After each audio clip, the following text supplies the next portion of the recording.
Ito nga, balon-balon.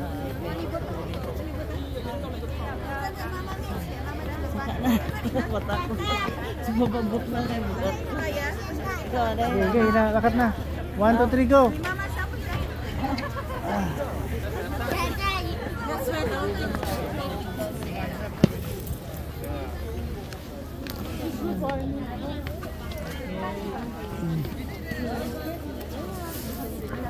No, no tengo ni idea.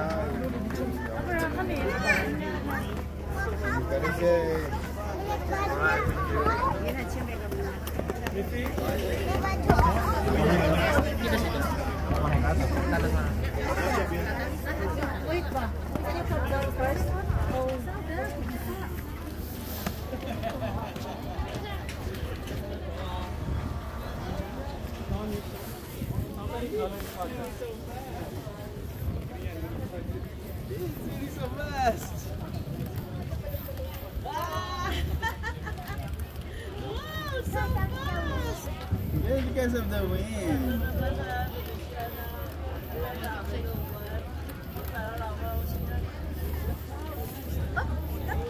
Because of the wind.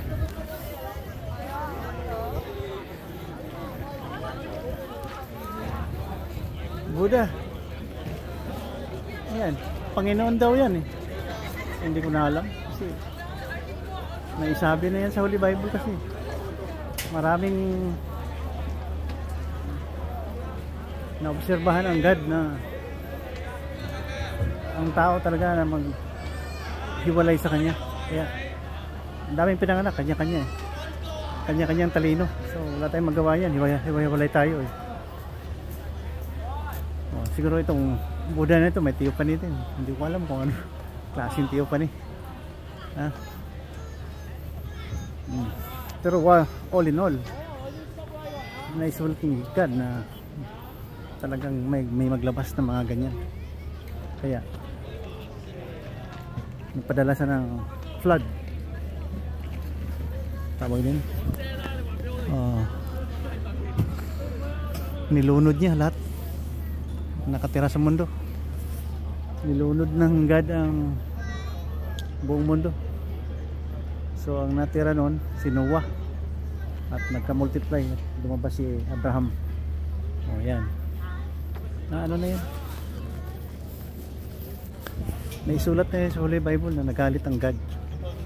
Yan. Yan ang God of Abraham, Isaac and Jacob. Diba? So wala tayong magawa eh, kanyan eh. Bottom line, huwag tayong magpatayan gaya-gaya na sinasabi ng mga Islamic terrorist. Yung mga terroristang siraulo, mas prefer nilang pumatay at magsaya at magbunyi. Nung nilusob nila ang Gaza, nakita ko, sabi ng isang nanay, salamat naman kahit na namatay ang kanyang anak, pero nasa langit na siya. Loko-loko ang brainwashing.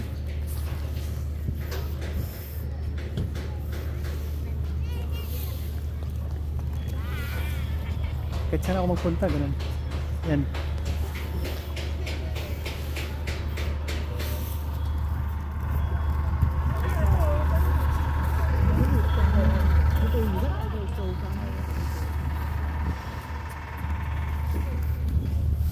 Ganun ang reflection ko. Ganun ang reflection ko, hindi mo mabawi yan. Halos lahat ay gustong sumaya, mag-unite at magsaya bawat tao. Kahit hindi tayo magkapare-parehong mukha, ugali o anong pinagmulan, huwag lang tayo magpatayan. Yan, na-invento kasi yan ng taga Saudi Arabia eh. O sino mga scholars dyan na nag-promote na si Muhammad talaga ang totoo na messenger of God. Huwag naman ganun. Pwede ba yung messenger of God na pumapatay? Di sira ulo. Hindi ko babawayin to kasi mali talaga yung pumatay. Jihad mali yan.